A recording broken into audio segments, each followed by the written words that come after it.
50 కోట్ల black money ఉంది, మారుస్తారా? White చేస్తే మార్గాలు చెప్తే రూపాయలు కోటి ఇస్తా. కొందరు వ్యాపారులకు ఐఏఎస్ ఆఫర్. అధికారుల్లో హాట్ టాపిక్ అయిన వ్యవహార శైలి, అంత సంపదను ఎలా కూడగొట్టారనే గుసగుసలు. సదరు ఐఏఎస్ ఇచ్చిన అనుమతులపై సర్కారు విచారణ. 50 కోట్ల బ్లాక్ మనీ ఉంది, వైట్ చేయాలంట. చూడురు మరి, ఆలోచన చేయరి. మరి ఆఫీసర్ ఎవరో, ఇప్పుడు ఐఏఎస్ ఆఫీసర్ ఎవరో మరి ఒకసారి పసిగట్టిపోయి మరి ఏమైనా ఆలోచన ఉంటే చేయరాదురి. ఏం ₹1 ఇస్తారట. చేస్తే ఏముంది, ఒక వారం రోజులు కష్టపడి దాన్ని వైట్ చేయరు. మరి అటో ఇటో మార్చి చేస్తే ₹1.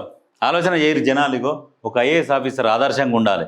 ఆదర్శంగా ఉండాల్సిన వ్యక్తులు ఇటువంటి పనులు చేస్తే అంటే ఏడికి ఎట్లా సంపాదించిండు అని చెప్పేసి ఇప్పుడు ప్రభుత్వం దాని మీద ఆయన ఏవే పనులు చేసి ఎవరెవరికి ఏమైతే పర్మిషన్లు ఇచ్చారో వాటి మీద విచారణ జరుపుతున్నారు. ఇప్పుడు ఘోరమైపోయింది, నిజంగా అలవాటు అయిపోయింది. ఈ 10 సంవత్సరాల నుంచి తెలంగాణ వచ్చిన కాడ నుంచి ఈ అవినీతి రాజ్యం ఏలింది, బాగా రాజ్యం ఏలింది. ఎందుకంటే అట్లా అలవాటు అయిపోయింది అధికారులకు కూడా.